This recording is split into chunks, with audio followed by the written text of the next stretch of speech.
आपल्या शेतीला जर पाणी असेल तर आपण राजा माणूस. मी आत्ता विट्याजवळ खानापूर तालुक्यामध्ये आहे. सभोवतानं डोंगर आहे, कशा मस्त पवनचक्क्या आहेत. महत्त्वाची गोष्ट मध्ये हे मध्येच एक ऊस आहे, एवढाच. बाकी सगळीकडे सगळं सुकं पडलेलं आहे. तर मित्रांनो, या शेतकरी मित्रांची बोर आहे 400 फूट खाली घातल्या, त्यामुळं पाणी आहे इथं आणि उन्हाळ्यात देखील गरगरीत पाणी आहे.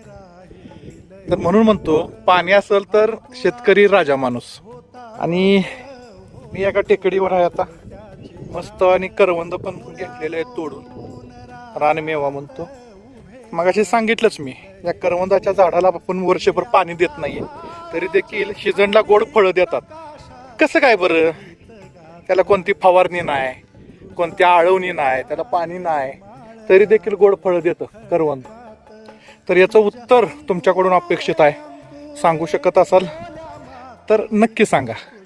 धन्यवाद.